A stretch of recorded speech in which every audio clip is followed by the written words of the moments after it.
음식은 한 민족의 정체성을 보여주는 문화적 산물입니다. 그 중에서도 한식은 매우 독특한 특징을 지니고 있죠. 중국, 일본, 러시아 등 이웃 나라들과 지리적으로 가깝지만 전혀 다른 독자적인 음식 문화를 발전시켜왔기 때문입니다. 한식의 가장 큰 특징은 반찬 문화에 있습니다. 그런데 이런 한식 문화에는 서양인들이 상상도 못할 독특한 식재료들이 있습니다. 심지어 잘못 조리하면 생명이 위험할 수도 있는 재료들을 한국인들은 즐겨 먹죠. 이런 재료들을 보며 서양 사람들은 참 신기하게 생각하고 있는데요. 이를 취재하기 위해 미국에서 한국으로 취재를 왔다고 합니다. 어떤 식재료인지 오늘의 이야기 들어보시죠. 영상을 시작하기 전에 지난 영상에 댓글을 달아주신 구독자분들 중 3분을 추첨하여 기프티콘을 드리기로 약속하였습니다. 당첨자 발표하겠습니다. 당첨자는 가장 먼저 댓글을 달아주신 김재원님, 어릴 적 이야기를 정성스럽게 적어주신 흑제장군, 세무구미터님께 드리겠습니다. 축하드립니다. 이 영상에 댓글로 이메일 주소 남겨주시면 기프티콘 보내드리겠습니다. 안녕하세요. 저는 미국 뉴욕타임스의 푸드 저널리스트이자 다큐멘터리 감독으로 일하고 있는 사라 밀러입니다. 10년간 세계 각국의 음식 문화를 취재해오며 미슐랭 스타 레스토랑부터 길거리 음식까지 세계 각국의 음식을 취재하며 100여 개국의 식문화를 기록해왔습니다. 하지만 그 어떤 나라도 한국만큼 독특하고 흥미로운 음식 문화를 가진 곳은 없었습니다. 프랑스의 정교한 요리 기법, 이탈리아의 전통적인 파스타 문화, 일본의 세련된 음식 플레이팅까지 모두 접해봤지만 한국의 식문화는 그 어떤 나라와도 비교할 수 없는 특별한 매력을 지니고 있었죠. 지난달 뉴욕의 한 한식당에서 우연히 맛본 장아찌와 된장찌개는 제 인생의 전환점이 되었습니다. 발효 음식의 깊이 있는 맛은 미슐랭 3스타 레스토랑의 그 어떤 요리보다도 인상적이었습니다. 이 맛의 비밀을 파헤치고 싶다는 호기심이 결국 저를 한국으로 이끌었네요. 다큐멘터리 제작을 위해 한국행을 결정하던 날,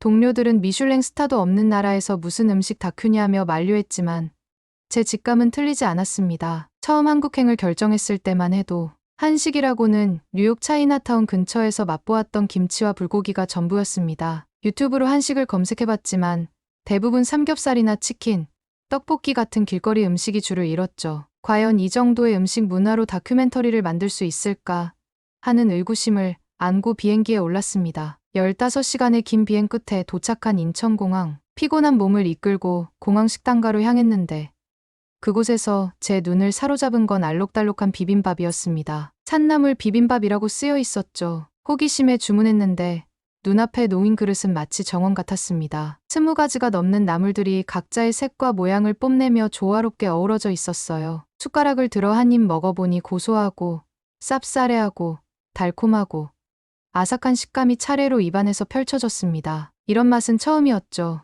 옆자리의 한국인 손님에게 물어보니 이 나물들은 대부분 산에서 직접 채취한 것이라 했습니다. 충격이었습니다. 뉴욕의 미슐랭 레스토랑에서도 맛보지 못한 이런 독특한 맛을 공항 식당에서 경험하다니요. 이런 나물들은 보통 어디서 구할 수 있나요?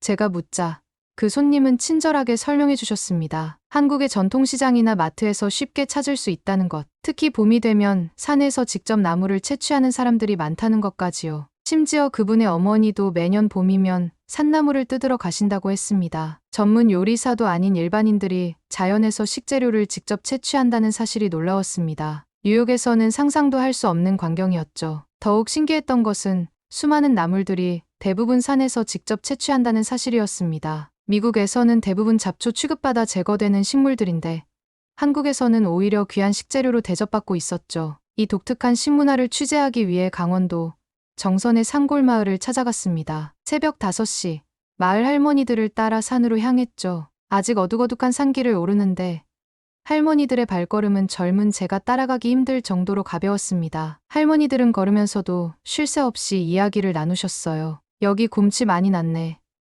저기는 참나물 자리인데 마치 익숙한 시장을 둘러보듯 산나물의 위치를 술술 읊으셨죠. 특히 놀라웠던 건 할머니들의 해박한 지식이었습니다. 수십 종의 나물을 한눈에 구분하시는 건 물론 채취 시기와 조리법까지 술술 말씀하셨어요. 이건 독이 있어서 삶아야 해.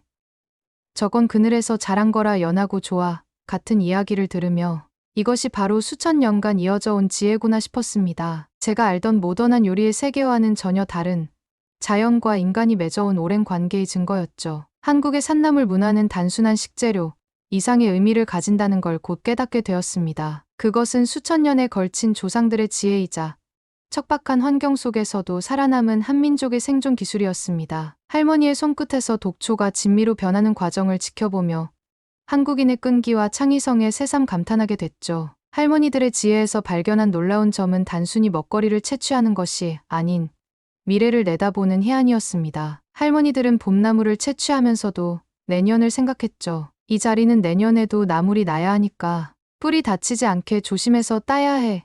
자연과 공존하는 지혜가 내재된 말씀이었습니다. 마을로 돌아온 후 할머니들의 정갈한 부엌에서 새로운 발견이 시작됐습니다. 부엌 한쪽에는 갓 채취한 나물들이 종류별로 가지런히 놓여 있었습니다. 묵묵히 나물을 다듬던 할머니들의 손길엔 오랜 세월의 경험이 묻어났죠. 먼저 고사리는 3번을 삶아내야 했습니다. 한 번으로는 아린 맛이 남고 2번으로는 질긴 식감이 사라지지 않는다는 설명에 놀라웠어요. 참나물은 살짝만 데치고 곰치는 생으로 무치는 등 각각의 나물마다 다른 손질법이 필요했습니다. 이날 저녁 할머니들이 들려준 오래된 이야기 속에서 한국 사람들의 치열했던 생존의 역사를 만났습니다. 보릿고개가 찾아오면 사람들은 허기를 달래기 위해 산으로 향했다고 해요. 처음엔 당연히 평소 먹던 나물을 찾았지만 그것만으로는 부족했죠. 점점 더 깊은 산으로 들어가 한 번도 보지 못한 풀들까지 캐기 시작했다고 합니다. 어느 봄날 한 마을에서 여러 사람이 동시에 목숨을 잃은 일이 있었다고 해요. 처음 보는 나무를 먹었다가 일어난 일이었습니다. 그 후로 마을 사람들은 새로운 나무를 발견하면 소량만 먹어보고 하루를 기다린 뒤 이상이 없으면 조금 더 많은 양을 시도해보는 방식으로 식용 가능한 나무를 찾아갔다고 했습니다. 할머니의 어머니도 그런 시절을 겪으셨다고 해요. 끓여도 독이 빠지지 않는 나물이 있고 삶아야만 먹을 수 있는 나물이 있다는 걸 알게 된 것도 모두 누군가의 희생이 있었기 때문이었습니다. 지금 우리가 당연하게 먹는 나물 하나하나가 이런 아픈 역사를 품고 있다는 사실에 마음이 무거워졌어요. 손에 들린 참나물 한 움큼이 무겁게 느껴졌어요. 이 소박한 나물 하나에도 누군가의 희생이 담겨 있다는 사실이 가슴 깊이 와닿았기 때문이죠. 그날 저녁 할머니들과 함께한 산나물 비빔밥은 제가 먹어본 어떤 요리보다 특별했습니다. 세계 최고의 레스토랑에서 맛본 요리들도 이 소박한 한 그릇을 이길 수 없었죠. 비빔밥 한 그릇에 담긴 역사, 지혜, 그리고 생명의 가치를 알게 된 순간이었습니다. 다음 취재지는 전쟁과 가난의 역사를 고스란히 간직한 전라도의 한 마을이었습니다. 그곳에서 만난 김유진 선생님은 한식의 역사를 연구하는 특별한 분이었어요. 평생을 한국 전통 음식 연구에 바치신 분으로 특히 전쟁 시기 한국인들의 식생활을 집중적으로 연구해 오셨습니다. 서울대학교 식품영양학과 교수직을 은퇴하신 후에도 전국 방방곡곡을 돌며 사라져가는 전통 음식의 기록을 이어가고 계셨죠. 선생님의 연구실은 오래된 조리서와 구술 기록으로 가득했습니다. 책장 한켠에는 전쟁 시기 사람들이 먹었던 대체 식품 표본들이 보관되어 있었고 할머니들에게 받은 손때 묻은 레시피 노트도 정갈하게 꽂혀 있었어요. 그 중에서도 특별한 건 1950년대부터 시작된 독초 해독법 연구 자료였습니다. 김 선생님은 잠시 깊은 한숨을 내쉬고 이야기를 시작했습니다. 한국인의 식문화는 고난의 역사와 떼어놓을 수 없다는 말씀이었어요. 전쟁이 한창이던 시절, 사람들은 먹을 것을 찾아 깊은 산속까지 들어갔다고 합니다. 마을 사람들은 산에서 나는 풀이란 풀은 모조리 캐어다 먹어보았고 나무 껍질까지 벗겨 먹었다고 해요. 특히 보릿고개 시절의 이야기는 더욱 가슴 아팠습니다. 겨울이 끝나고 보리가 익기를 기다리는 봄.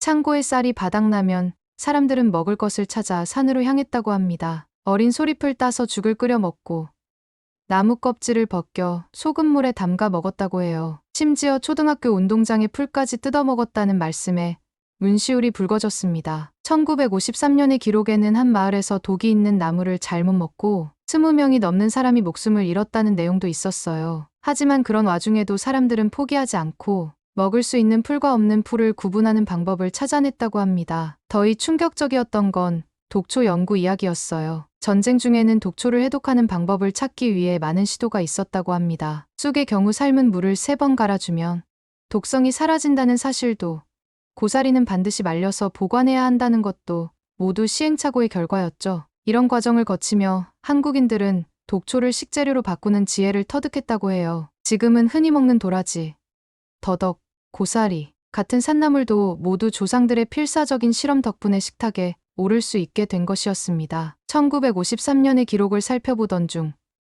뉴욕타임스에서 날아온 한 기사가 제 눈길을 사로잡았습니다. 미국 최고의 프렌치 레스토랑 라 메종 수석 셰프인 마크 윌슨이 한국 음식을 비하하는 내용이었어요. 마크 윌슨은 미식계에서 상당한 영향력을 가진 인물이었습니다. 파리의 최고급 레스토랑에서 10년간 수학한 후 뉴욕에서 자신의 레스토랑을 성공시킨 실력자였죠. 특히 프랑스 요리의 정통성을 고집하기로 유명했고 미슐랭 3스타를 받은 뒤로는 더욱 거만해진 모습을 보였다고 해요. 최근에는 미국 유명 요리 프로그램의 심사위원으로도 활동하며 자신의 견해를 거침없이 드러내는 것으로도 유명했습니다. 특히 아시아 음식에 대한 편견이 심했는데 그 중에서도 한국 음식을 가장 심하게 폄하했다고 합니다. 한국의 시골 할머니들이 만드는 촌스러운 나물 요리가 어떻게 세계적인 음식이 될 수 있겠는가. 프랑스 요리의 세련된 기법이나 이탈리아 요리의 예술성과는 비교조차 할 수 없는 수준이다. 기사를 읽는 순간 손끝이 떨려왔습니다. 할머니들의 주름진 손가락 끝에서 피어나는 음식의 가치를 폄하하는 그의 오만한 태도에 분노가 치밀어 올랐어요. 죽음의 문턱에서도 살아남기 위해 독초와 싸워가며 발견한 지혜, 그 위대한 유산을 촌스럽다고 말하는 그의 무지가 너무나도 가슴 아팠습니다. 취재용 노트북 화면을 노려보다가 결국 자리에서 벌떡 일어나 밖으로 나가 차가운 공기를 한참 들이마셔야 했죠. 마크 윌슨은 미국 최고의 레스토랑을 이끄는 실력자였지만 그의 발언은 순수한 무지에서 비롯된 것이었어요. 화려한 프렌치 레스토랑에서 값비싼 식재료로만 요리를 해온 그는 한국의 발효 음식을 이해하지 못했습니다. 김치나 된장 같은 발효 음식은 그저 상한 음식일 뿐이다. 이런 걸 먹는 문화는 미개하다라는 그의 말은 무식함의 극치를 보여줬죠. 이 기사를 읽는 내내 강원도 상골 마을의 할머니들 모습이 떠올랐습니다. 고사리를 삶으며 들려주시던 전쟁 시절 이야기, 쑥을 무치며 들려주시던 보릿고개 이야기, 그리고 그 속에 담긴 수백 년의 지혜가 생생했어요. 독초마저 식재료로 만들어내신 할머니들의 끈기와 지혜는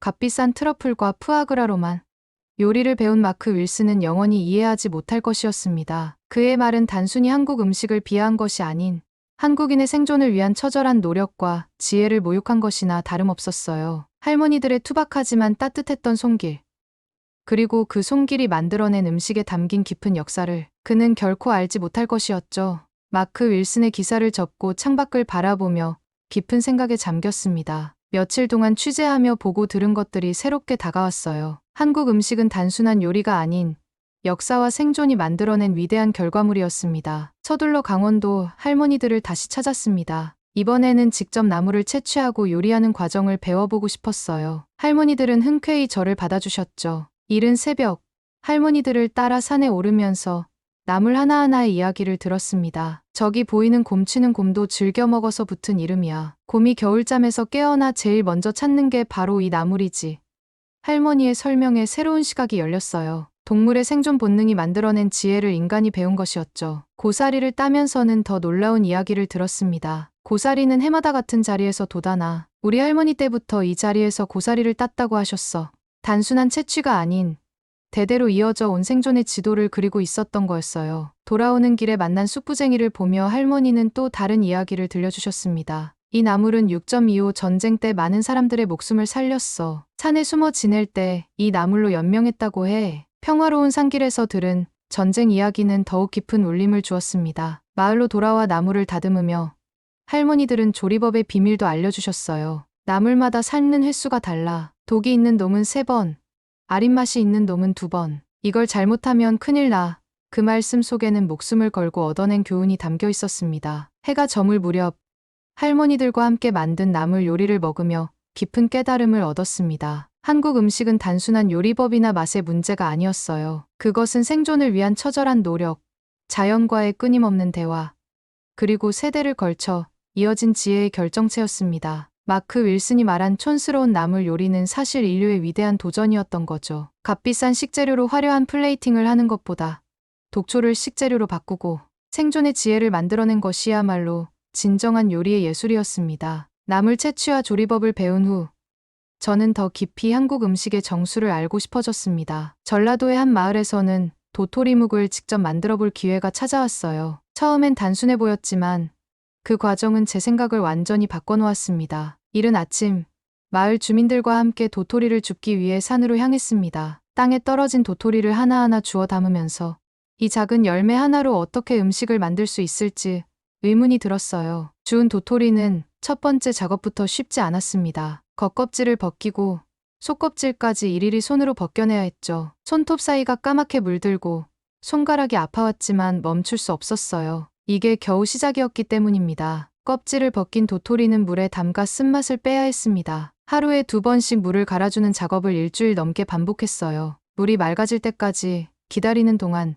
매일 도토리를 휘저어주고 물을 갈아주는 일이 제 일상이 되었습니다. 드디어 도토리를 갈아 가루를 만들기 시작했습니다. 서투른 솜씨로 맷돌을 돌리는데 팔이 후들거리고 어깨가 아파왔어요. 1시간을 넘게 갈았지만 겨우 한 그릇 분량의 가루가 만들어졌을 뿐이었습니다. 마지막 단계는 묵을 쑤는 일이었습니다. 끓는 물에 도토리 가루를 넣고 한 방향으로 계속 저어야 했어요. 잠시라도 한눈을 팔면 덩어리가 지거나 바닥에 눌어붙을 수 있었기에 온 신경을 집중해야 했습니다. 이틀이 넘는 시간 동안 만든 도토리묵 한 그릇을 앞에 두고서야 깨달았습니다. 이것이 단순한 음식이 아닌 인내와 정성이 만들어낸 예술이란 거요. 양념간장을 곁들여 한 입 먹어보니 그동안의 고된 과정이 모두 이해되는 순간이었습니다. 도토리묵을 만들며 느낀 한국 음식의 깊이는 새로운 궁금증을 불러왔습니다. 마크 윌슨이 왜 이토록 한국 음식을 폄하하는지 그 이유가 궁금해졌어요. 취재를 위해 그의 과거를 파헤치기 시작했습니다. 뜻밖의 사실을 발견했습니다. 2015년 마크 윌슨은 한국의 한사차를 찾아 템포 푸를 배우려 했다는 기록이 있었어요. 당시 그는 미슐랭 스타를 받은 직후였고 새로운 요리 세계를 찾고 있었다고 합니다. 하지만 그의 도전은 실패로 끝났습니다. 스님들이 산나물을 말리고 장을 담그는 과정을 이해하지 못했다고 해요. 특히 된장을 만드는 과정에서 크게 좌절했다고 합니다. 6개월이나 기다려야 하는 발효 과정을 시간 낭비라고 여겼고 장독대 관리법을 비과학적인 미신이라며 무시했죠. 더 깊이 취재해보니 그가 겪은 또 다른 실패도 있었습니다. 2017년 강원도의 한 산골 마을에서 산나물 요리를 배우려 했던 적이 있었어요. 하지만 새벽부터 산에 올라 나무를 채취하고 일일이 손질하는 과정을 견디지 못했습니다. 프랑스 요리처럼 정형화된 레시피도 없고 감각으로 맛을 내는 것을 이해하지 못했죠. 결정적인 사건은 도토리묵을 만들다가 일어났습니다. 며칠을 기다려야 하는 도토리 쓴맛 빼기 과정에서 조급증을 참지 못하고 포기해버렸다고 해요. 이런 비효율적인 과정으로는 절대 세계적인 요리가 될 수 없다며 한국을 떠났다고 합니다. 그의 과거를 알게 되니 그의 비난이 이해되기 시작했습니다. 서양식 조리법에 익숙했던 그에게 한국의 전통 요리법은 너무나 낯설었을 거예요. 시간과 정성으로 만들어내는 깊은 맛을 이해하지 못한 채 표면적인 효율성만을 따졌던 것이었죠. 결국 마크 윌슨의 오만한 태도는 그의 좌절감이 만들어낸 결과물이었습니다. 한국 음식의 진정한 가치를 이해하지 못한 채 자신의 실패를 인정하지 않으려는 마음이 그를 한국 음식의 비난자로 만들어버린 것이었어요. 이 사실을 알게 된 후 저는 한동안 깊은 생각에 잠겼습니다. 그가 한국 음식을 이해하지 못한 건 어쩌면 누군가의 설명이 부족해서가 아닐까 하는 생각이 들었어요. 할머니들에게 배운 소중한 지혜를 그도 경험했다면 분명 다른 시선을 가졌을 텐데 말입니다. 이런 고민을 하던 중에 운명처럼 기회가 찾아왔습니다. 마크 윌슨의 과거를 파악하고 얼마 지나지 않아 뜻밖의 기회가 찾아왔습니다. 뉴욕의 한 한식 레스토랑에서 한국 전통 음식 특집 행사를 준비하고 있었어요. 더욱 놀라웠던 건 마크 윌슨이 심사위원으로 참여한다는 소식이었습니다. 주저없이 참가를 결정했습니다. 강원도 할머니들에게 배운 나물 요리와 도토리묵 만들기 경험이 제 무기였죠. 대회 전날 할머니들께 전화를 걸어 마지막 조언을 구했습니다. 음식에는 만드는 사람의 정성이 담겨요. 서두르지 말고 한 가지 한 가지 마음을 담아 만들어 보세요. 대회 당일 참가자들은 모두 화려한 퓨전 요리를 선보였습니다. 하지만 저는 달랐어요. 산나물 비빔밥과 도토리묵을 준비했죠. 나물을 데치고 무치는 동안 할머니들의 손길을 떠올렸습니다. 도토리묵을 쓰면서는 그들의 끈기를 생각했고요. 심사 시간, 마크 윌슨의 표정이 점점 변해갔습니다. 처음엔 무시하는 듯했지만 나물의 맛을 보더니 표정이 굳어졌어요. 특히 도토리묵을 맛보는 순간 그의 눈빛이 흔들렸습니다. 아마도 자신이 실패했던 그 도토리묵의 기억이 떠올랐던 것 같았어요. 결과 발표 시간, 마크 윌슨은 오랫동안 침묵했습니다. 그리고 마침내 입을 열었죠. 오늘 이 요리를 통해 제가 오해하고 있던 것을 깨달았습니다. 한국 음식의 진정한 가치는 화려한 플레이팅이나 복잡한 조리법이 아닌 시간과 정성으로 만들어내는 깊은 맛에 있었던 거죠. 그의 고백은 현장의 모든 사람을 놀라게 했습니다. 특히 그가 도토리묵을 앞에 두고 한참을 바라보던 모습이 인상적이었어요. 자신이 포기했던 그 도전을 누군가가 완성해낸 것을 본 순간의 복잡한 감정이 그의 얼굴에 스쳐 지나갔죠. 대회가 끝난 후 그는 조용히 제게 다가와 말했습니다. 당신이 보여준 한국 음식은 제가 미처 발견하지 못한 새로운 세계였습니다. 이제야 그때의 제가 얼마나 어리석었는지 알겠네요. 대회가 끝난 후 저의 한국 음식과의 여행은 새로운 국면을 맞이했습니다. 특히 계절마다 다른 나물을 발견하는 재미에 푹 빠졌습니다. 봄에는 두릅과 냉이, 여름에는 취나물과 미나리, 가을에는 도라지와 더덕을 찾아다녔죠. 뉴욕 외곽의 작은 농장에서 직접 나무를 기르기 시작했고 한국의 할머니들께 배운 방법 그대로 손질하고 보관했어요. 장 담그기에도 도전했습니다. 처음에는 실패의 연속이었어요. 메주가 제대로 발효되지 않아 곰팡이가 피거나 간수 뺀 천일염의 양을 잘못 맞춰 짠맛이 과했죠. 하지만 실패할 때마다 한국의 할머니들께 전화해서 조언을 구했고 조금씩 발전해 나갔습니다. 더욱 놀라웠던 건 제 요리에 대한 주변의 반응이었어요. 처음엔 이상한 냄새가 난다며 거리를 두던 동료들이 이제는 제가 만든 된장찌개와 나물 반찬을 기다리게 됐죠. 특히 도토리묵을 처음 맛본 동료들의 반응은 잊을 수 없습니다. 이런 식감은 처음이야 라며 감탄했어요. 한국 음식을 만들면서 제 요리에 대한 관점도 바뀌었습니다. 더 이상 화려한 플레이팅이나 비싼 재료에 집착하지 않게 됐어요. 대신 식재료 본연의 맛을 살리고 자연의 변화에 귀 기울이는 법을 배웠습니다. 이제는 장독대의 뚜껑을 열 때마다 들리는 된장의 숨소리가 세상 어떤 음악보다도 아름답게 들립니다. 제가 상을 받으며 한 말입니다. 한국의 음식 문화를 세계에 알려야겠다는 사명감이 생겼기 때문이었죠. 뉴욕타임스의 푸드 섹션과 유명 방송국들이 다큐멘터리 제작을 제안해왔지만 그것만으로는 부족하다는 생각이 들었습니다. 그들이 원하는 건 단순한 음식 소개나 이국적인 볼거리뿐이었습니다. 하지만 제가 전하고 싶은 건 그런 피상적인 것이 아니었어요. 할머니들의 주름진 손가락 끝에서 시작되는 이야기, 장독대 앞에서 매일 정성을 들이는 순간들, 그리고 그 속에 담긴 한민족의 생존 의지를 보여주고 싶었습니다. 화려한 편집이나 자극적인 연출 없이도 진정성 있게 한국 음식의 가치를 전달하고 싶었죠. 저는 다시 한국으로 다시 돌아왔습니다. 이번에는 1년이라는 긴 시간을 두고 한국의 구석구석을 다니며 음식 문화를 기록하기로 했어요. 강원도의 산나물, 전라도의 장류, 제주도의 해산물까지 한국의 모든 음식이 담고 있는 이야기를 담아내고 싶었습니다. 첫 촬영은 그때 그 강원도 산골 마을에서 시작했어요. 할머니들은 저를 보자마자 반갑게 맞아주셨습니다. 이번에는 카메라 앞에서 나무를 채취하고 요리하는 과정을 자연스럽게 보여주셨죠. 특히 할머니들이 들려주신 전쟁 시절의 이야기는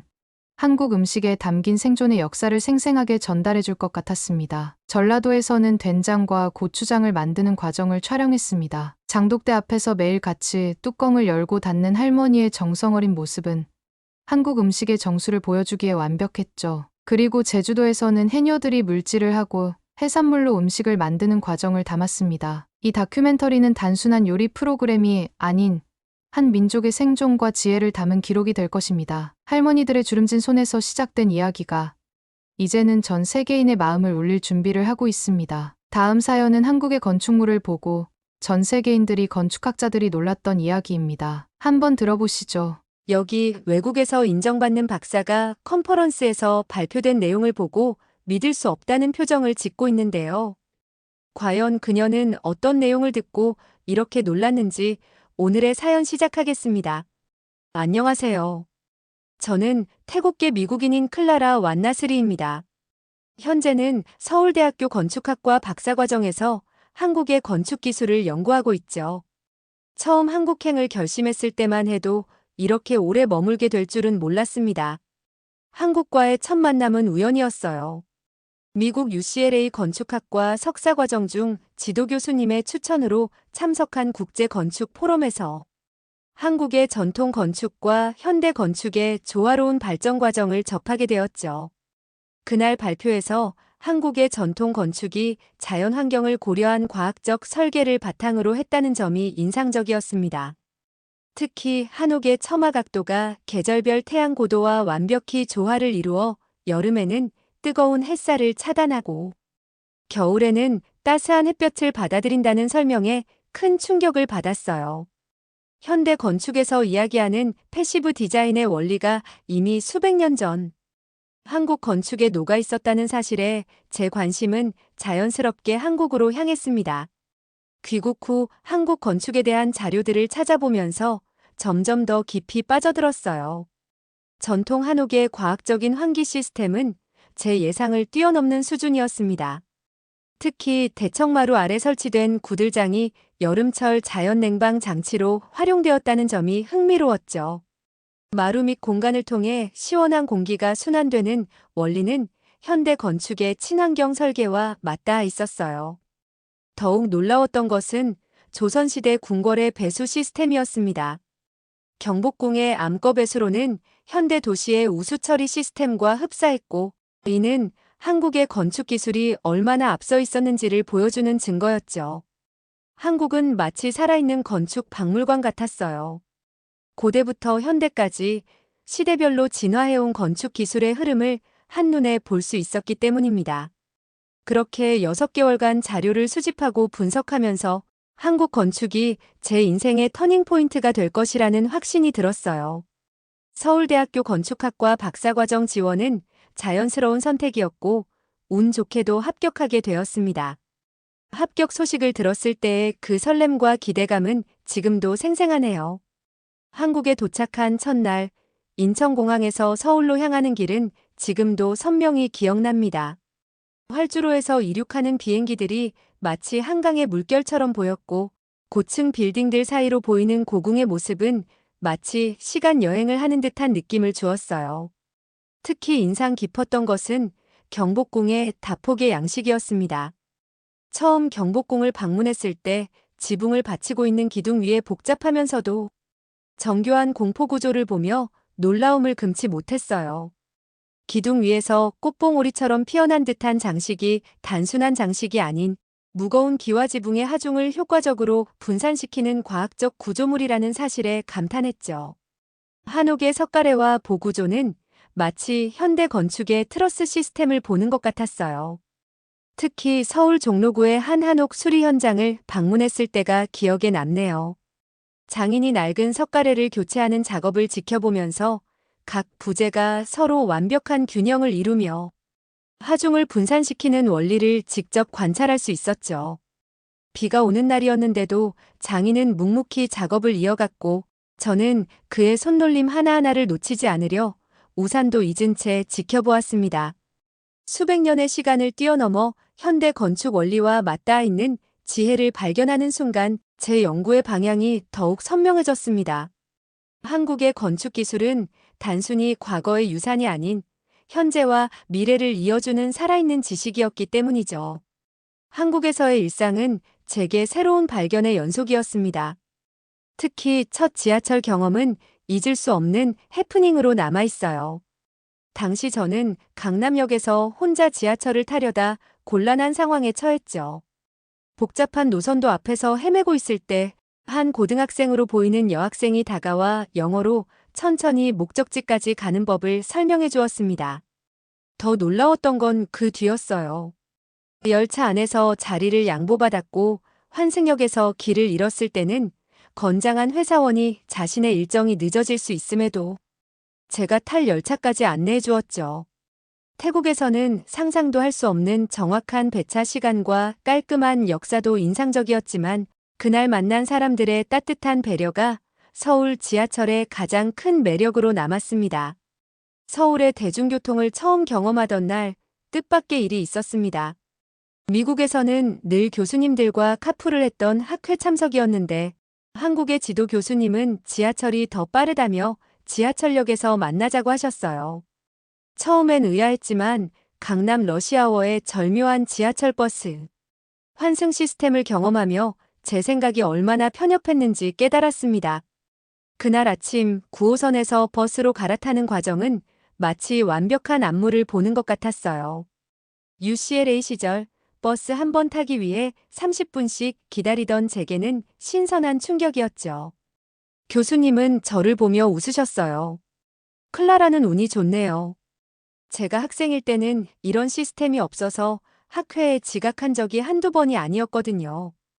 특히 밤늦은 귀갓길의 경험은 태국, 미국과는 완전히 달랐습니다. 어느 겨울밤 연구실에서 다음날 있을 중요한 발표 자료를 준비하다가 자정이 넘어서야 귀가길에 올랐는데 갑자기 프린터가 고장났어요. 당황스러운 순간이었죠. 차가운 밤 공기를 맞으며 한산한 거리를 걷고 있을 때 앞에서 양복 차림의 회사원으로 보이는 남성이 걸어오고 있었습니다. 미국이었다면 재빨리 길을 건너 피했을 상황이었고 태국이었다면 아예 혼자 밤길을 나서지도 않았을 거예요. 하지만 서울의 밝은 거리와 군데군데 보이는 편의점의 환한 불빛이 마음을 놓이게 했습니다. 퇴근길로 보이는 그 남성분께 혹시나 하는 마음에 프린트가 가능한 곳을 물었죠. 그는 바쁜 걸음을 멈추고는 자신의 스마트폰으로 근처 24시간 프린트가 가능한 편의점을 검색해 주었습니다. 심지어 그곳까지 가는 길을 알려주며 늦은 시간이니 밝은 대로변으로 가라고 조언까지 해주었어요. UCLA 시절에는 늦은 밤 캠퍼스 주변만 걸어도 등 뒤가 서늘했고 방콕에서는 해지기 전에 모든 일을 마무리하는 게 철칙이었는데 서울의 밤거리는 마치 나처럼 안전하고 편리했습니다. 그날 본 서울의 모습은 도시의 발전이 단순히 건물이나 시설의 현대화가 아닌 시민들의 의식 수준과 도시 전체의 시스템이 함께 발전한 결과라는 걸 보여주었어요. 그리고 가장 인상 깊었던 것은 한국인들의 빨리빨리 문화였습니다. 학과 동료들과 점심을 먹으러 간 김밥 천국에서의 경험이 특히 기억에 남네요. 주문 버튼을 누르자마자 30초도 안 되어 김치찌개가 끓으며 나왔고 옆 테이블에서는 손님이 자리에 앉기도 전에 물과 반찬이 세팅되고 있었죠. 미국의 패스트푸드점에서조차 이런 속도는 상상할 수 없었습니다. 연구실에서 밤늦게까지 논문을 쓰다가 배가 고파 컵라면이라도 먹을까 하고 태블릿으로 주문했던 날도 잊을 수 없어요.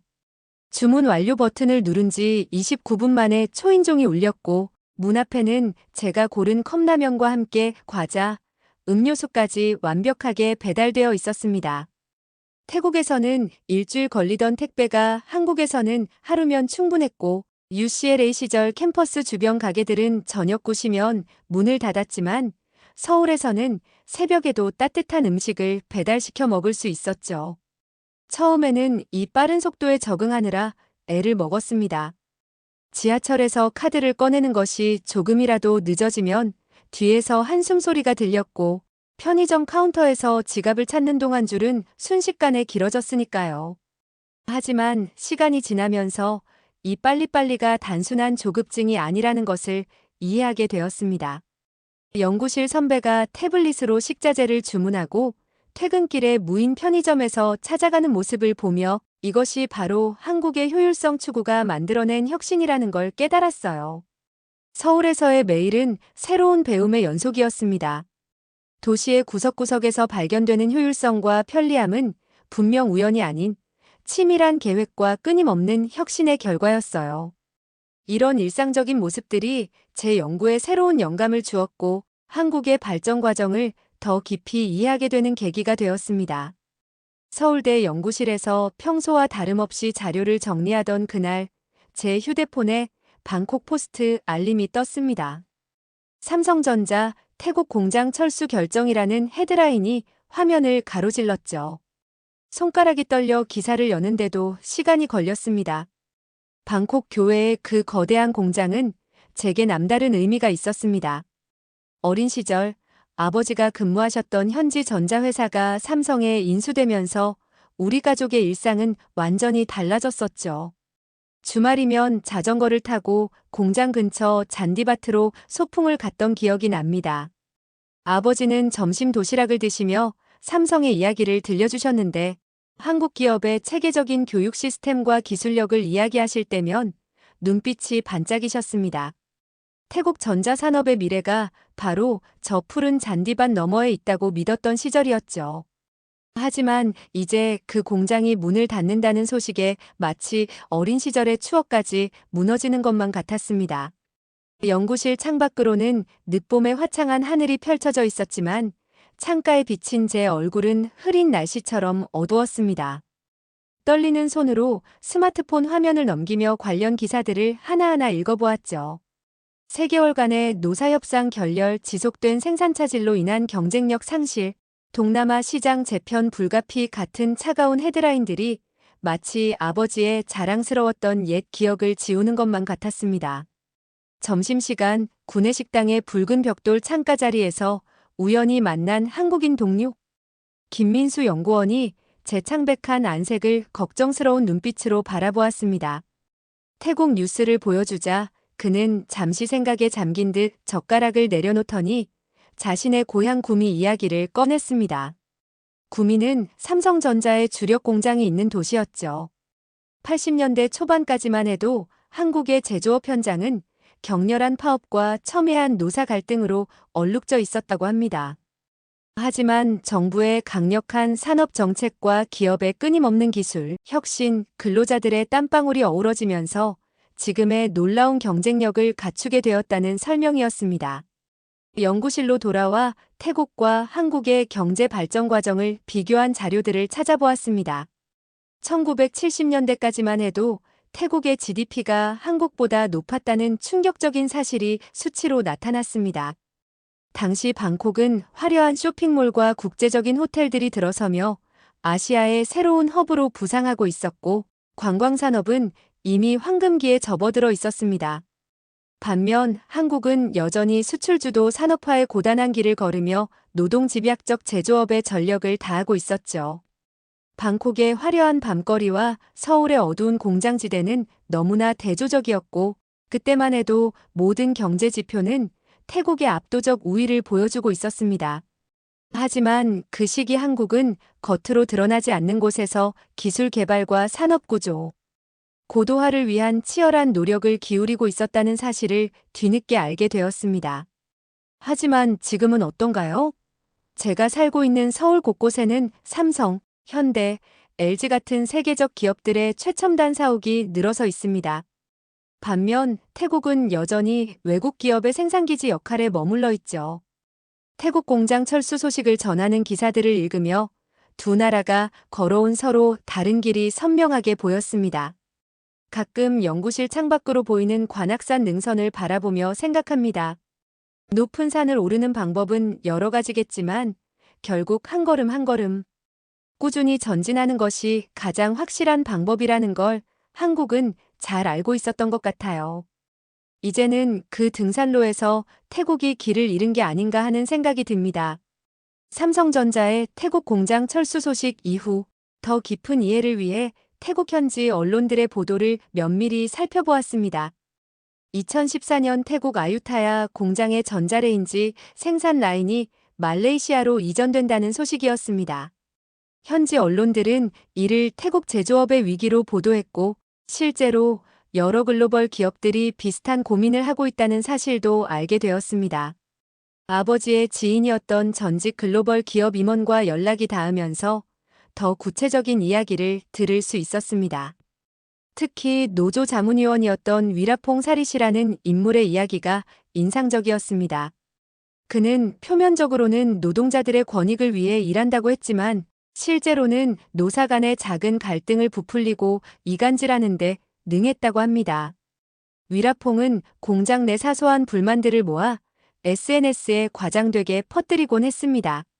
식당 음식의 질이 떨어졌다거나 휴게실, 에어컨이 고장났다는 일상적인 불편함들을 마치 심각한 노동 탄압인 것처럼 부풀려 올렸죠. 심지어 노사가 대화 테이블에 앉으려 할 때마다 새로운 루머를 만들어내 분위기를 흐리곤 했습니다. 현장에서 찍힌 영상들을 보며 이런 문제점들을 직접 확인할 수 있었습니다. 작은 항해 집회가 어느새 대규모 파업으로 번지고 해결 가능한 문제들이 꼬이고 꼬여 풀기 어려운 갈등으로 발전하는 모습이었죠. 이는 결국 기업들의 신뢰 저하로 이어졌습니다. 반면 한국의 구미 공장 영상은 완전히 다른 현실을 보여주었습니다.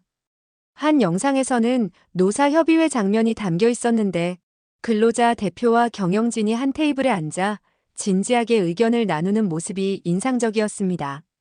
심지어 회의실 벽면에는 지난 3년간의 합의 사항들이 모두 이행 완료되었다는 표시와 함께 정리되어 있었고, 새로운 제한 사항들이 체계적으로 관리되고 있었습니다.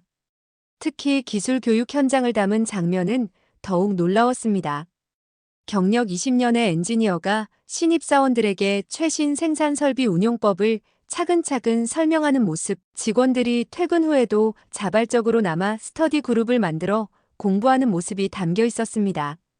구내식당에서는 해외 지사 파견을 앞둔 직원들이 현지 음식을 미리 맛보며 적응 훈련을 하는 섬세한 배려도 엿보였습니다. 이런 장면들은 한국 기업의 해외 진출이 단순한 생산 기지 이전이 아닌 기술과 문화의 진정한 교류를 지향한다는 것을 보여주는 증거였습니다. 다행히도 최근 들어 변화의 조짐이 보이고 있습니다. 위라폰과 같은 선동가들의 영향력이 약화되면서 노사 간의 진정성 있는 대화가 늘어나고 있었습니다. 하만이 태국에 새로운 공장을 착공하는 등 긍정적인 변화도 나타나고 있었고, 태국 정부도 외국 기업들을 위한 투자 환경 개선을 약속하며 변화를 모색하고 있었죠. 이러한 현실을 보면서 산업 발전은 단순히 시설이나 자본의 문제가 아니라는 것을 깨달았습니다. 학교 선배가 들려준 80년대 말 구미공단의 이야기가 특히 인상 깊었습니다.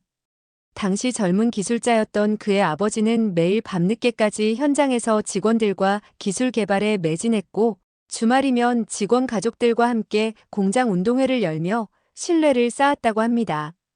현장 기술자들은 퇴근 후에도 자발적으로 남아 스터디 모임을 가졌고, 회사는 이들에게 해외 연수 기회를 제공하며 지원을 아끼지 않았죠. 정부와 기업, 노동자들이 서로 신뢰하고 협력하는 문화를 만드는 것이 더 중요했던 것이죠. 이는 한국이 지난 수십 년간 보여준 발전 과정에서도 분명히 드러난 사실이었습니다. 연구실에서 보내는 시간이 길어질수록 한국 건축의 진면목이 더욱 선명하게 보였습니다. 송파구 풍납토성 발굴 현장을 방문했던 날은 특히 기억에 남습니다. 발굴된 유적을 살펴보던 중 한 연구원이 성벽 구조를 설명해 주었는데 그 내용이 놀라웠습니다. 2000년도 더 된 백제시대의 토성이 오늘날까지 형태를 유지할 수 있었던 것은 당시 건축 기술의 우수성 때문이었습니다. 특히 성벽 기반층에서 발견된 2.5m 길이의 대형 나무 구조물은 현대 건축에서 사용하는 빔 구조와 놀랍도록 유사했습니다. 오늘날 초고층 빌딩이나 지하철 공사에서 필수적으로 사용되는 이 기술을 백제인들은 이미 1600년 전에 활용하고 있었던 것이죠. 더욱 놀라운 것은 백제인들의 판축 공법이었습니다. 마치 시루떡을 만들듯이 흙을 층층이 다져가며 쌓아 올리는 방식으로 서로 다른 종류의 흙을 교묘하게 섞어 단단한 성벽을 만들어냈습니다. 여기에 나뭇가지나 나뭇잎을 중간중간 넣어 뼈대를 만드는 부엽 공법까지 더해져 비바람에도 무너지지 않는 견고한 구조물을 완성했죠. 발굴 현장에서는 성벽 바닥의 놀라운 구조도 확인할 수 있었습니다.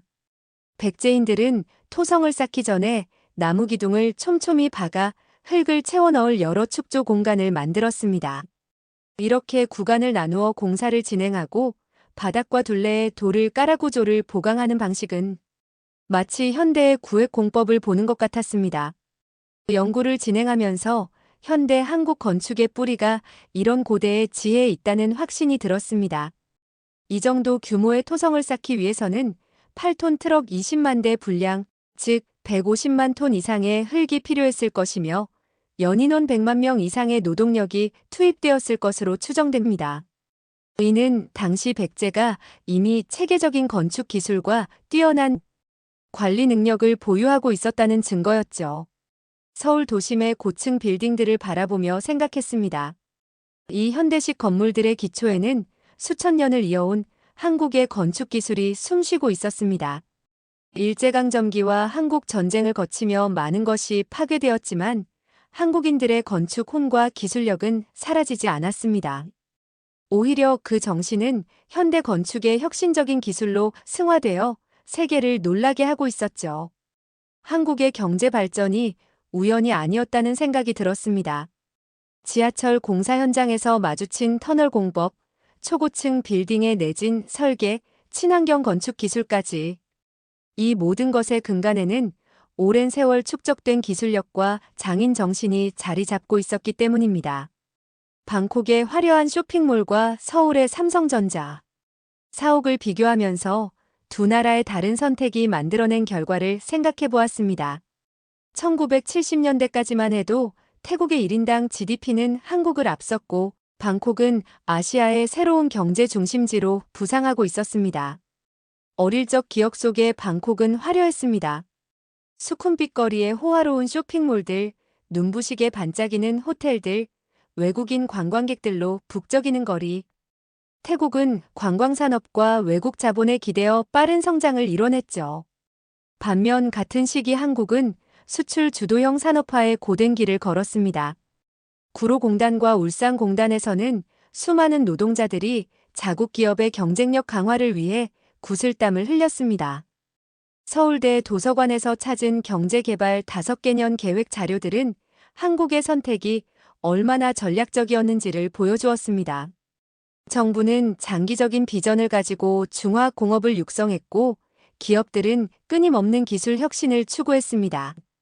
노동자들 역시 단순한 임금 인상을 넘어 기술력 향상을 위해 노력했죠. 지난주에는 태국 친구와 영상통화를 했습니다.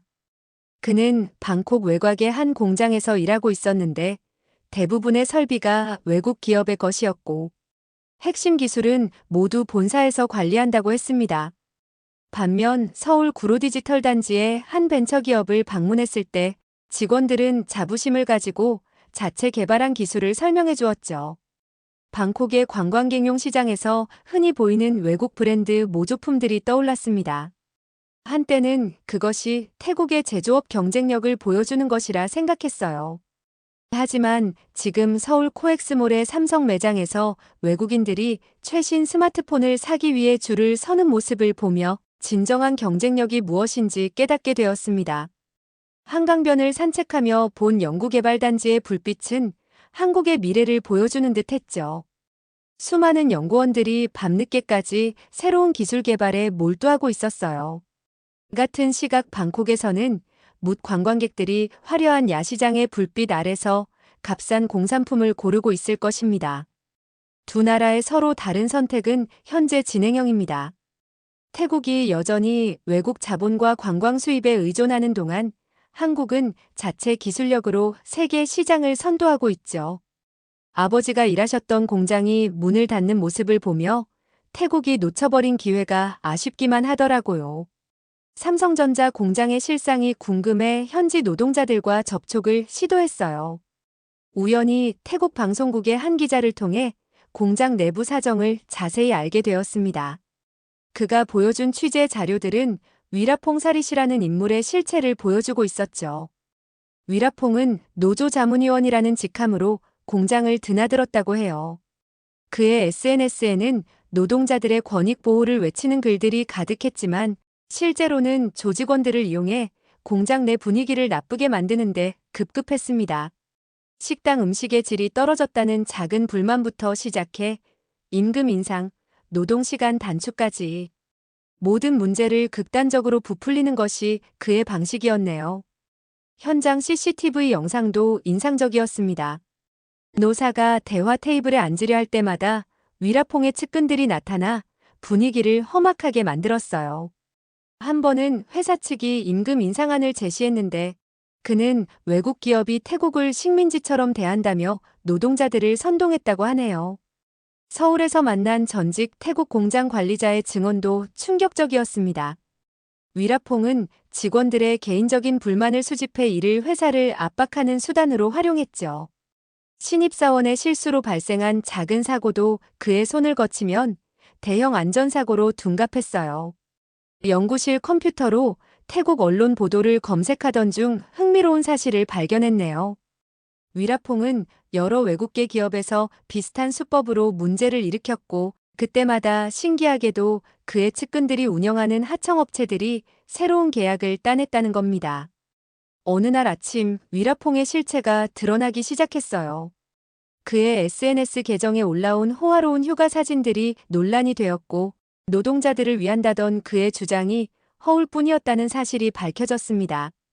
결국 회사는 생산 라인 일부를 말레이시아로 옮기기로 결정했죠. 한국의 산업 현장을 취재하러 온 태국 기자와 저녁을 먹으며 이야기를 나눴어요.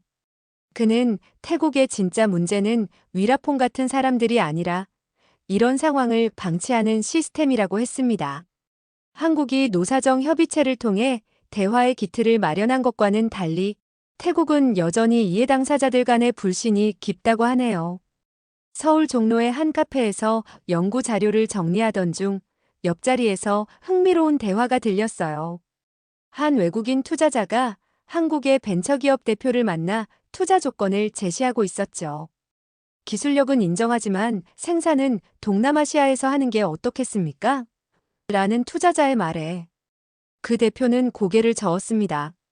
자신들의 기술은 단순 생산이 아닌 혁신의 연속이며 연구개발과 생산이 분리될 수 없다는 설명이었네요. 그들의 대화를 들으며 지난 2년간의 연구가 스쳐 지나갔습니다. 풍납토성의 고대 건축 기술부터 현대의 첨단 산업까지 한국의 발전은 단순한 모방이 아닌 끊임없는 혁신의 역사였어요. 서울대 도서관에서 마주한 수많은 연구 논문들, 밤늦게까지 불을 밝히는 연구실들, 그리고 작은 벤처기업에서도 느껴지는 장인 정신까지. 광화문 광장을 걸으며 휴대폰으로 방콕에 계신 아버지와 통화를 했네요. 아버지는 여전히 태국의 산업 발전을 걱정하고 계셨죠. 우리나라도 기회가 있었는데. 아버지의 한숨 섞인 목소리에 제 마음도 무거워졌어요. 하지만 곧 이어진 아버지의 말씀에서 희망이 느껴졌습니다. 너의 연구가 태국의 젊은이들에게 새로운 시각을 줄 수 있을 거야. 해질녘 남산타워를 오르며 생각했어요. 한강의 기적이라 불리는 한국의 발전은 하루아침에 이루어진 것이 아니었습니다. 수많은 시행착오와 실패를 겪으면서도 포기하지 않은 의지, 그리고 미래를 향한 끊임없는 도전이 있었기에 가능했던 거죠. 연구실로 돌아오는 길에 우연히 만난 한국인 교수님이 제게 물으셨어요. 클라라 씨는 앞으로 어떤 연구를 하고 싶나요? 그 순간 제 답변이 망설여지지 않았습니다. 한국과 태국의 가교가 되고 싶어요. 단순히 기술을 전수하는 것이 아니라 한국이 걸어온 혁신의 길을 태국의 젊은이들에게 보여주고 싶습니다. 밤이 깊어가는 서울의 야경을 바라보며 글을 정리하네요. 형형색색의 빌딩 불빛 속에서 여전히 켜져 있는 사무실들이 보입니다. 그 불빛 하나하나가 한국의 내일을 밝히는 열정이었고, 이제는 그 열정이 저의 미래가 되어가고 있어요. 태국에서 온 한 유학생의 시선으로 본 한국은 그저 경제 강국이 아닌 끊임없는 혁신과 도전의 나라였습니다. 제가 보고 느낀 한국의 모습이 시청자분들께도 새로운 시각을 전해줄 수 있기를 바라며 부족한 글솜씨로 적어보았습니다. 긴 이야기 들어주셔서 감사합니다. 트럼프가 당선된 후 세계 정세는 많은 변화가 일어나고 있습니다. 그중 트럼프가 당선될 경우 한국의 핵무장과 관련해 많은 학자들이 내놓았던 예측으로 시끄러웠는데요. 무슨 이야기가 오갔는지 이번 사연 들어보겠습니다. 안녕하세요. 저는 미국 뉴욕에서 무역회사 경제분석가로 일하고 있는 소피아 스미스입니다. 멕시코에서 태어나 18살에 미국으로 건너온 이민자죠. 한국이라는 나라가 제 인생에서 이토록 중요한 전환점이 될 줄은 전혀 몰랐습니다. 불과 1년 전만 해도 한국은 그저 북한과 대치하고 있는 미국의 보호가 필요한 먼 나라일 뿐이었어요. 뉴욕에서의 첫 직장 생활은 녹록지 않았습니다. 매주 월요일 아침 회의는 늘 긴장의 연속이었죠. 발언 기회를 얻기 위해 수차례 손을 들었지만 스페인어 악센트가 묻어나는 순간 회의실 분위기는 달라졌습니다. 임원들은 미간을 찌푸렸고 동료들은 슬며시 시선을 피했어요. 고객 통화는 더욱 끔찍했습니다. 매일 아침 거울 앞에서 발음이 잘 안 되는 단어들을 반복해서 연습했지만 실전에서는 달랐죠. 전화기 너머로 들려오는 답답해하는 숨소리에 식은땀이 흘렀고 결국 통화 내용을 이메일로 다시 정리해 보내야 했습니다. 승진 심사 결과가 나왔던 그날도 잊을 수 없었어요. 제 실적은 부서 1위였고 야근도 마다하지 않았습니다. 하지만 인사팀의 평가는 냉정했죠. 고객 응대 능력 부족, 의사소통의 한계, 이런 말들 뒤에 숨은 진짜 이유는 분명했습니다. 멕시코 출신 이민자라는 사실이 제 커리어의 발목을 잡고 있었어요. 회의실을 나서며 동료 제시카가 건넨 위로의 말도 공허하게 들렸습니다. 그날 저녁 사무실 화장실 거울 속 제 모습은 처절해 보였죠. 하지만 울고 있을 시간이 없었습니다. 다음 날도 여전히 처리해야 할 보고서가 책상 위에 쌓여 있었으니까요. 특히 지하철에서 겪은 일은 아직도 선명히 기억납니다. 출근길 만원 지하철에서 통화하다 실수로 스페인어를 썼는데 옆자리 중년 남성이 여기가 멕시코인 줄 아느냐며 쏘아붙였죠. 순간 온몸이 굳었지만 대학원에서 배운 국제무역 이론을 떠올리며 깊게 심호흡했습니다. 이민자들이 미국 경제 발전에 기여한다는 걸 증명하는 연구 결과들이 떠올랐기 때문이에요. 회사에서도 저는 늘 120%의 노력을 기울였습니다. 실수하면 역시 이민자라서라는 평가를 들을까 두려웠거든요. 주말까지 반납하며 일했고 전문성을 키우기 위해 경제 분석 자격증도 따냈죠. 하지만 이런 노력에도 불구하고 미국에서의 삶은 늘 불안정했습니다. 그러던 어느 날 회사에서 한국 기업들의 무역 데이터를 분석하는 업무를 맡게 됐어요. 처음엔 단순히 숫자를 정리하는 일이었지만 시간이 지날수록 한국의 놀라운 성장세가 눈에 들어왔습니다. 반도체, 배터리, 조선업에서 세계를 선도하는 기술력이 인상적이었죠. 하지만 그때까지만 해도 한국은 그저 분석 대상인 먼 나라일 뿐이었습니다. 2024년 10월의 쌀쌀한 아침, 뉴욕의 금융가는 이례적으로 무거운 공기에 휩싸여 있었습니다. 트럼프의 지지율이 급상승하면서 무역업계 전반에 긴장감이 감돌았죠. 증권가의 모든 모니터에는 대선 관련 뉴스가 끊임없이 흘러나왔어요. 아침 9시 회사는 긴급 경영전략 회의를 소집했습니다. 회의실 스크린에는 트럼프의 지지율 상승 그래프와 함께 각종 경제 지표들이 나열되어 있었죠. 임원진들은 한숨과 함께 자료를 넘기며 고개를 절레절레 흔들었어요. 오후 2시 컬럼비아 대학의 웅장한 로우 메모리얼 도서관 강연장으로 향했습니다. 평소라면 한가했을 시간이지만 오늘은 달랐죠. 강연 시작 30분 전부터 줄이 건물 밖까지 이어져 있었어요. 강연장 입구에서는 월스트리트의 분석가들이 서류 가방을 든 채 초조하게 발을 굴렀습니다. 그들 뒤로 경제지 기자들이 노트북을 품에 안은 채 서 있었고 투자회사의 임원들은 휴대폰을 들여다보며 한숨을 내쉬었죠. 로비의 대형 스크린에서는 CNN이 트럼프의 지지율 상승 소식을 전하고 있었어요. 강연장 안으로 들어서자 숨막히는 긴장감이 몰려왔습니다. 400석 규모의 강당은 이미 만석이었고 벽을 따라 서 있는 사람들의 숫자도 늘어갔죠. 앞줄에는 금융계 거물들이 자리 잡았고 그들의 비서진은 태블릿으로 실시간 지표들을 확인하고 있었어요. 청중석에서는 낮은 웅성거림이 끊이지 않았습니다. 누군가는 스마트폰으로 주가를 확인했고 또 다른 이들은 메모장에 급하게 무언가를 적어내려갔죠. 불안과 긴장이 뒤섞인 눈빛들이 서로를 스쳐 지나갔어요. 브라운 교수는 레이저 포인터로 스크린의 그래프를 가리켰습니다. 강연장의 조명이 어두워지고 스크린에는 미국과 한국의 무역 지표가 선명하게 비춰졌죠. 청중석에서는 연신 펜이 움직이는 소리가 바스락거렸어요. 교수의 분석은 냉정했습니다. 스크린에는 한국의 주요 수출 품목 데이터가 나타났고 반도체 점유율 그래프가 화면을 채웠죠. 그래프 위로 붉은색 경고선이 그어지면서 청중들의 숨소리가 더욱 무거워졌어요. 특히 주한미군 철수 가능성을 언급할 때는 강연장 전체가 얼어붙었습니다. 스크린에는 동북아 안보 지도가 펼쳐졌고 한반도의 지정학적 위치가 붉게 강조되었죠. 교수의 레이저 포인터가 한반도를 가리킬 때마다 청중석에서는 낮은 탄식이 흘러나왔어요. 노트북을 두드리던 기자들의 손가락도 멈췄습니다. 청중석 앞줄에 앉아있던 한국계 투자자들의 표정이 굳어졌고 뒷줄의 경제 분석가들은 서둘러 계산기를 두드리기 시작했죠. 강연장의 공기는 점점 더 무거워졌어요. 강연이 끝나자마자 회사에서 긴급 메시지가 도착했습니다. 미국의 반도체 지원법 정책 변화 가능성에 대비하라는 지시였죠.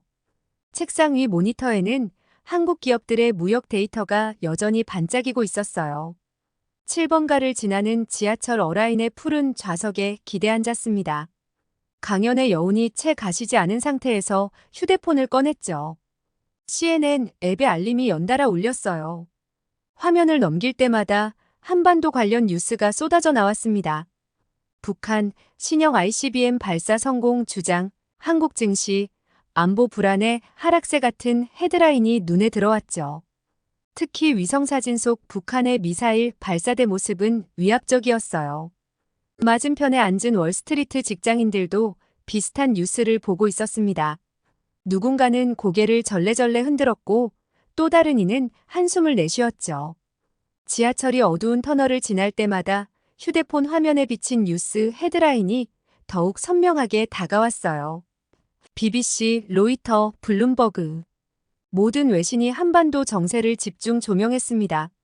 스크롤을 내릴수록 불안정, 위기, 도발이라는 단어들이 끊임없이 반복됐죠. 34번가 역을 지나는 동안 휴대폰 화면은 한반도 관련 뉴스로 가득 찼어요. 맨해튼의 화려한 야경이 지하철 창문을 스치고 지나갔습니다. 세계 금융의 심장부인 이곳에서 작은 반도 국가 하나의 운명이 흔들리고 있다는 게 실소를 자아냈죠. 미국의 도움 없이는 단 하루도 버티기 힘들 것 같은 나라가 이제 와서 핵무장을 고려한다니 이해가 되지 않았어요. 마치 어린아이가 어른의 장난감을 만지려 한다는 듯한 생각이 들었습니다. 북한의 위협 앞에서 수십 년간 미국의 보호를 받아온 나라였죠. 그들의 군사력이나 경제력이 독자 생존을 보장할 수 있을 거란 생각은 전혀 들지 않았어요. 브라운 교수의 분석은 그저 극단적인 가정처럼 느껴졌습니다. 한국이 핵무장을 한다고요? 미국의 우산 아래 평화롭게 지내던 나라가 북한의 도발 앞에서도 독자적인 대응. 한번 제대로 못하는 나라가 그런 생각을 하자 피식 웃음이 나왔죠. 현실성 없는 시나리오라고 치부하기로 했어요. 회색빛 사무실 아침, 책상 위의 모니터에는 한국의 무역 지표가 끝없이 펼쳐져 있었습니다. 엑셀 시트를 넘기던 중 옆자리의 마이크가 커피잔을 들고 다가왔죠. 그의 목소리에는 묘한 냉소가 묻어났어요. 29층 창밖으로 헛웃은 강이 희미하게 보이는 이 순간 마이크는 한국이 곧 중국의 속국이 될 것이라 단언했습니다. 무심코 고개를 끄덕이면서도 가슴 한켠이 묘하게 불편해졌죠. 마치 누군가를 함부로 판단한 것 같은 찜찜함이었어요. 점심시간 구내식당의 대형 스크린에서는 CNBC 뉴스가 흘러나왔습니다. 한국의 국방비 증액 소식을 전하는 화면 속에는 반짝이는 강남의 고층 빌딩과 질서정연한 지하철, 첨단 IT 기기를 든 시민들의 모습이 스쳐 지나갔죠. 샐러드를 집어드는 손이 잠시 멈췄어요. 하지만 이내 고개를 저었습니다. 화려한 도시 풍경 뒤에 숨은 허상일 뿐이라고 생각했죠. 구내식당의 창문으로 보이는 월스트리트의 마천루들이 더욱 견고해 보였어요. 그때까지만 해도 한국은 그저 아시아의 작은 나라, 경제 지표 속 하나의 숫자에 불과했습니다. 조용한 월요일 아침, 새로운 목소리가 사무실을 울렸습니다. 회사에 새로 부임한 한국인 직원이었죠. 그의 완벽한 영어 발음이 의외였어요. 정장 차림의 젊은 아시아 남성이 인사팀장과 함께 서 있었죠. 그의 옥스포드 셔츠 왼쪽 주머니에는 하버드 경영대학원 배지가 달려 있었어요. 처음 일주일은 두꺼운 파일과 끝없는 미팅 일정 속에서 고작 굿모닝과 굿나잇 정도를 주고받는 것이 전부였습니다. 제 모니터에는 멕시코 무역 동향이, 그의 화면에는 한국 시장 분석 자료가 가득했죠. 서로 다른 시장을 들여다보며 바쁜 나날을 보냈어요. 변화는 월말 회의에서 시작됐습니다. CEO가 갑자기 아시아 시장 재편에 대한 특별 프로젝트를 지시했죠. 중국, 일본, 한국을 아우르는 거대한 분석 작업이었어요. 팀장은 멕시코 마이너스 미국 무역을 담당하던 저와 한국 시장 전문가인 민준을 한 팀으로 지정했습니다. 첫 프로젝트 회의는 어색했죠. 제 노트북에는 아시아 시장이 생소한 용어들로 가득했고 도쿄와 서울의 시차를 계산하는 것조차 혼란스러웠어요. 하지만 민준은 인내심 있게 설명해 주었습니다. 그의 설명은 명쾌했고 아시아 시장의 복잡한 퍼즐 조각들이 하나둘 맞춰지기 시작했죠. 밤샘 작업이 잦아지면서 자연스레 대화도 늘어났습니다. 야근 도시락을 나눠 먹으며 때로는 피곤한 눈을 비비며 차트를 들여다보는 시간이 쌓여갔어요. 어느새 우리는 단순한 동료 이상의 신뢰를 쌓아가고 있었죠. 웨스트 4번가의 작은 샌드위치 카페, 노천 테이블에 마주 앉은 우리의 점심시간은 늘 한국 이야기로 시작됐습니다. 그날도 민주는 태블릿을 꺼내들었죠. 화면에는 평택의 거대한 반도체 공장이 펼쳐져 있었어요. 햇살이 비치는 테이블 위로 민준이 보여주는 영상이 흘러갔습니다. 새하얀 방진복을 입은 엔지니어들, 첨단 장비들이 즐비한 생산 라인, 세계 최초의 3나노 반도체. 공정 현장이 화면 속에서 살아 움직였죠. 민준의 목소리에는 자부심이 묻어났고 그의 눈빛은 평소보다 더욱 반짝였어요. 샌드위치를 먹는 중에도 태블릿의 화면은 계속 바뀌어 갔습니다.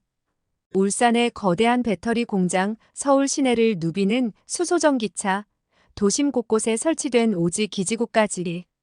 커피를 마시는 동안에도 민준의 설명은 끊이지 않았죠. 뉴욕의 늦가을 햇살 아래 제가 알던 약소국 한국의 이미지가 조금씩 허물어지고 있었어요. 길거리를 지나는 노란 택시들과 뉴욕의 마천루를 배경으로 태블릿 속 한국의 첨단 기술 영상들이 계속해서 흘러갔습니다. 점심시간은 짧았지만 그 시간 동안 펼쳐진 한국의 모습은 충분히 인상적이었죠. 특히 코로나 방역 시스템 영상은 충격적이었습니다. 미국이 록다운으로 혼란스러웠던 그 시기 한국은 첨단 기술로 바이러스와 맞서 싸우고 있었죠. 마스크 재고를 실시간으로 알려주는 앱 AI로 확진자의 동선을 추적하는 시스템. 저도 모르게 무릎을 치며 감탄사를 연발했어요. 가을비가 창밖을 적시는 어느 점심시간 민주는 한국의 국방 기술을 보여주었습니다. K9 자주포, KF-21 전투기, 세계 최고 수준의 군함 건조 기술까지. 제가 알던 미국의 보호가 필요한 약소국이라는 이미지가 빗방울처럼 씻겨내렸죠. 브라운 교수의 강연이 있었던 날과 같은 자리, 같은 시간이었지만 한국을 바라보는 제 시선은 이미 달라져 있었습니다. 태블릿 속에서 흘러나오는 한국의 모습들은 누군가의 보호가 필요한 나라가 아닌 당당한 기술 강국의 모습이었죠. 창밖으로 흐르는 빗줄기처럼 오랜 편견이 천천히 씻겨내리고 있었어요. 늦은 저녁 사무실의 불빛이 하나 둘 꺼져가는 시간이었습니다. 야근을 마치고 짐을 정리하던 민준이 조용히 입을 열었죠. 민준이 한국 귀국을 결심했다는 소식을 전했습니다. 트럼프의 재선 가능성이 높아지는 상황에서 오히려 한국에서 더 큰 기회를 찾을 수 있다고 판단했다는 거였죠. 그의 말을 듣자 묘한 감정이 밀려왔어요. 마치 내 미래를 보는 것 같은 기분이었습니다. 그의 모니터 화면에는 한국 대기업의 채용 공고가 띄워져 있었어요. 맨해튼의 밤거리가 형형색색으로 빛나는 창가에서 민주는 자신의 결정을 설명했습니다. 그의 책상 위에는 이미 정리된 서류들이 가지런히 놓여 있었고 벽에 걸려있던 하버드 졸업장도 조심스레 떼어내고 있었죠. 잠시 정적이 흘렀습니다. 야근하는 다른 직원들의 키보드 소리만이 희미하게 들려왔어요. 민준의 모니터에 비친 서울 전경이 마치 저를 부르는 것만 같았죠. 삼성, 현대, SK. 한국 대기업들의 로고가 스크린 위에서 반짝였습니다.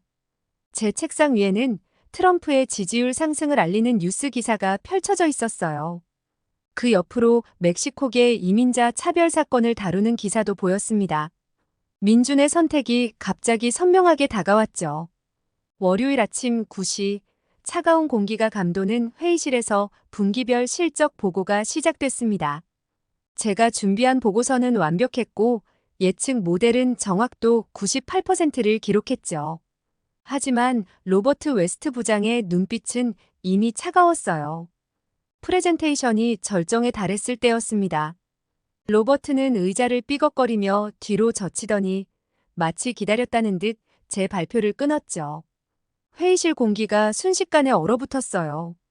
그의 입에서 나온 건 발표 내용과는 전혀 관계없는 말이었습니다. 우리 일자리가 멕시코 이민자들에게 넘어가고 있어. 이게 다 오바마 정부의 실책이야. 회의실 창밖으로는 뉴욕의 쾌청한 하늘이 펼쳐져 있었지만 실내는 겨울보다 차가웠죠. 로버트는 일부러 제 보고서를 덮으며 트럼프의 지지율 뉴스 기사를 화면에 띄웠어요. 임원들은 고개를 떨구었고 동료들의 시선은 책상 위를 맴돌았습니다. 6개월간 야근을 거듭하며 준비한 제 보고서는 그의 소나기에서 구겨졌죠. 로버트의 입가에는 승리자의 미소가 걸려 있었어요. 그는 마치 사냥감을 노리는 맹수처럼 제 반응을 지켜보고 있었습니다. 11년간 쌓아온 제 커리어가 단 한순간에 부서져가는 것을 즐기듯이 말이죠. 다음 날 아침 회의실은 더욱 냉랭했습니다. 로버트는 최고급 이탈리안 수트 차림으로 회의실 중앙에 앉아 마치 제국의 황제처럼 뒤로 기대앉아 있었죠. 민준이 한국 시장 분석 발표를 시작하자 그의 입가에 비웃음이 번졌어요. 민준의 발표는 완벽했습니다. 한국의 반도체 기술이 세계 시장을 선도하고 있다는 분석이었죠. 하지만 로버트는 마우스를 손가락으로 튕기며 지루하다는 듯 하품을 했어요. 그러더니 갑자기 발표 화면을 끄고 트럼프의 연설 동영상을 틀었습니다. 회의실 스크린에는 동맹국 방위비 분담금을 비판하는 트럼프의 모습이 가득 찼습니다. 로버트는 마치 지휘자처럼 손가락을 까딱이며 영상에 맞춰 고개를 끄덕였죠. 민준의 얼굴이 굳어갔고 그의 손에 들린 레이저 포인터가 미세하게 떨리기 시작했어요. 특히 충격적이었던 건 로버트가 일부러 민준의 보고서를 구겨 휴지통에 던지는 모습이었습니다. 마치 한국이라는 나라 전체를 휴지통에 버리는 것처럼 보였죠. 회의실의 공기는 순식간에 얼어붙었고 참석자들의 시선은 바닥을 향했어요. 로버트의 오만한 웃음소리가 회의실을 가득 채웠습니다. 그의 목소리에는 승리자의 오만함과 약자를 향한 조롱이 뒤섞여 있었죠. 회의실 공기가 얼어붙었습니다. 민준을 향한 로버트의 시선이 차가웠고 저를 향한 그의 눈빛은 더욱 날카로웠죠. 무역 데이터를 설명하는 동안에도 그의 태도는 변함이 없었어요. 소피아, 당신 발음이 여전히 문제야. 고객들이 불편해하고 있다고. 29층 구내식당의 유리창 너머로 맨해튼의 스카이라인이 펼쳐진 점심시간이었습니다. 식당 한켠에서 로버트와 그의 측근들이 자리를 잡았죠. 그들의 목소리는 의도적으로 크게 울렸고 주변 테이블의 공기는 순식간에 얼어붙었어요.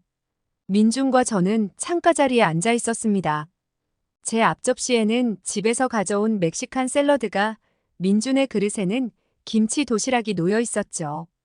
평소라면 서로의 음식을 나누며 즐겁게 이야기를 나눌 시간이었어요. 그때였습니다. 로버트의 목소리가 식당 전체에 울려 퍼졌습니다. 그는 일부러 우리 쪽을 힐끗거리며 목소리를 높였죠. 주변 테이블의 대화가 일제히 멈췄고 몇몇 동료들은 서둘러 식판을 들고 자리를 떴어요. 민준의 도시락 위로 드리워진 그림자처럼 그의 표정이 어두워졌습니다. 젓가락을 든 손이 미세하게 떨렸죠. 제 손 역시 주먹을 꽉 쥐고 있었어요. 멕시칸 샐러드의 붉은 토마토가 마치 제 분노처럼 선명해 보였습니다. 그의 모습을 바라보며 묘한 감정이 차올랐습니다.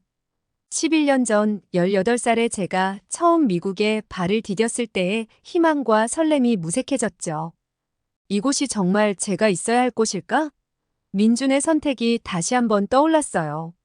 그러던 어느 날 우리는 우연히 로버트의 과거를 알고 깜짝 놀라서요. 우연히 로버트의 과거를 알게 되었습니다. 인사팀 캐롤이 무심코 건넨 이야기였죠. 88년 월가의 검은 월요일, 로버트의 가족은 하루아침에 모든 것을 잃었다는 거였어요. 로버트는 당시 16살이었습니다. 아버지는 주식 폭락으로 파산했고 어머니는 우울증으로 쓰러졌죠. 집도 잃고 학교도 그만둬야 했던 그는 피자 가게 배달부터 시작해 월가까지 기어올랐다고 했어요. 캐롤의 말은 계속 이어졌습니다. 2008년 금융위기 때는 겨우 차장까지 올랐던 로버트가 또다시 무너질 뻔했다고 했죠.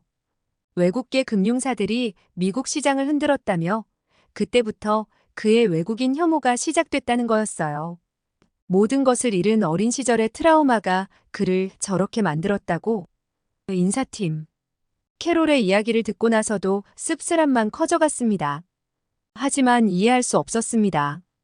수많은 사람들이 그때 모든 것을 잃었고 2008년 금융위기 때도 많은 이들이 무너졌죠. 그들 모두가 로버트처럼 된 건 아니었어요.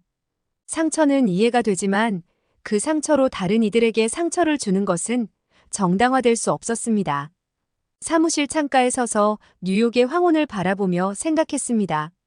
로버트의 책상 위 오래된 가족 사진 속 밝은 미소를 짓고 있는 소녀는 지금처럼 편견과 혐오로 가득 차 있진 않았겠죠. 그가 선택한 건 상처를 극복하는 것이 아닌 상처를 무기로 삼는 것이었어요. 어쩌면 그의 모습은 미국의 어두운 단면을 보여주는 것인지도 모릅니다. 자신의 실패와 고통을 타인에 대한 혐오로 표출하는 그의 책상에 놓인 트럼프 지지 배지가 저녁 노을에 반사되어 차갑게 빛났죠. 민준이 보여준 한국의 발전상이 떠올랐습니다. 전쟁의 폐허에서 일어난 나라 끊임없는 도전과 혁신으로 세계를 선도하는 기술 강국으로 성장한 나라. 로버트는 왜 이런 성공을 인정하지 못하는 걸까요? 아마도 그의 편견이 진실을 보지 못하게 가로막고 있는 것 같았어요. 거대한 변화는 늘 사소한 순간에서 시작됩니다. 제 인생의 전환점도 그렇게 찾아왔죠. 그날도 평소처럼 모니터를 들여다보고 있었어요. 화면 속에는 한국 기업들의 채용 공고가 잇따라 올라오고 있었습니다. 삼성전자의 해외 인재 채용 공고가 가장 먼저 눈에 들어왔습니다. 글로벌 무역 전문가 모집, 마치 절 부르는 것만 같았죠. LG에너지솔루션은 배터리 산업의 미래를 이끌어갈 인재를 찾고 있었고, 현대자동차는 수소차 시대를 함께할 파트너를 모집하고 있었어요. 점심시간 민준의 책상에서 우연히 발견한 한국의 부동산 매거진도 흥미로웠습니다. 서울 강남의 고층 아파트들은 뉴욕의 그것과 닮아 있었죠. 하지만 지하철은 더 깨끗했고 거리는 더 안전해 보였어요. 특히 외국인 전문가 정착 지원 프로그램이라는 문구가 눈길을 끌었습니다. 그러다 로버트가 던진 멸시적인 눈빛을 마주쳤습니다. 멕시코로 돌아가지 그래? 그의 비아냥거림이 사무실에 울렸죠. 하지만 이번엔 달랐어요. 제 시선은 이미 다른 곳을 향하고 있었으니까요. 그날 밤 늦게까지 회사에 남아 한국 기업들의 정보를 찾아보았습니다. 반도체, 배터리, 인공지능. 미래 산업의 중심에 한국이 있었죠. 창밖 맨해튼의 불빛이 반짝이는 동안 머릿속에는 서울의 스카이라인이 그려지고 있었어요. 민중과 나눈 대화가 떠올랐습니다. 한국은 능력 있는 외국인에게 기회의 땅이에요. 인종이나 국적보다 실력을 중요하게 생각하죠. 그의 말은 단순한 위로가 아닌 새로운 가능성을 향한 초대장처럼 느껴졌어요. 드디어 미국 대선 발표 결과가 나왔고 CNN의 앵커는 떨리는 목소리로 트럼프의 당선을 알렸습니다. 엘리베이터에 오르는 순간 블룸버그 앱의 알림이 연이어 울렸죠. 한국 코스피 지수가 사상 최대 낙폭을 기록했다는 속보였어요. 29층으로 향하는 동안 엘리베이터는 무거운 침묵으로 가득했습니다. 멕시코계 청소부 마리아는 평소와 달리 고개를 푹 숙인 채 구석에 서 있었고 중국인 회계사리는 손톱을 바득바득 깨물고 있었죠. 브라운 교수의 예측이 현실이 되어가는 순간이었어요. 사무실 문을 열자마자 역겨운 광경이 펼쳐졌습니다. 로버트는 자신의 책상 위에 트럼프 지지 피켓을 올려두고 당선 연설 동영상을 최대 볼륨으로 틀어놓은 채 의자를 왔다 갔다 흔들고 있었죠. 그의 입가에는 승리자의 오만한 미소가 걸려 있었고 책상 위에는 샴페인까지 준비되어 있었어요. 특히 참을 수 없었던 건 이민자 동료들이 지나갈 때마다 일부러 더 크게 볼륨을 높이는 그의 모습이었습니다. 히스패닉계 동료 카를로스가 프린터기를 지나갈 때는 아예 일어서서 연설 내용 중 이민자 단속 강화 부분을 따라 외치기까지 했죠. 마치 사냥감을 향해 으르렁거리는 맹수처럼 그의 눈빛에는 저기가 가득했어요. 한숨을 쉬며 제 모니터를 켰습니다. 화면에는 한국의 무역 데이터가 펼쳐져 있었죠. 반도체, 철강, 배터리. 트럼프의 당선으로 이 모든 산업이 타격을 받을 거란 전망이 쏟아졌어요. 하지만 묘하게도 이런 위기 상황에서도 한국 기업들의 기술력은 여전히 빛나 보였습니다. 문득 민중과 나눴던 대화가 떠올랐습니다. 한국은 위기에 강한 나라예요. IMF 때도 그랬고 코로나 시기에도 그랬죠. 그의 말처럼 어쩌면 이 위기가 오히려 기회가 될 수도 있지 않을까요? 트럼프의 당선으로 미국에서의 제 미래가 불확실해진 지금 오히려 한국에서 새로운 가능성을 찾아보고 싶어졌어요. 저는 지금 조용히 한국 기업들의 채용 정보를 검색해 보았습니다. 세계적인 기업들이 글로벌 인재를 찾고 있었죠. 경력과 실력으로 도전해 볼 만하다는 생각이 들었어요. 이제는 더 이상 망설이지 않으려고 합니다. 이곳에서 차별과 편견에 시달리며 불안한 미래를 기다리는 것보다 한국에서 새로운 도전을 시작하고 싶어요. 한국 분들 저를 많이 응원해 주세요. 오늘의 사연 어떻게 들으셨나요? 저희 채널에서 20번째 이내로 댓글을 다신 분들께 랜덤으로 3명을 추첨하여 기프티콘 선물을 드리고자 하오니 많은 참여 부탁드립니다. 사연이 여러분의 마음을 울렸다면 구독과 좋아요, 댓글 많이 남겨주세요. 영상 시청해주셔서 감사합니다.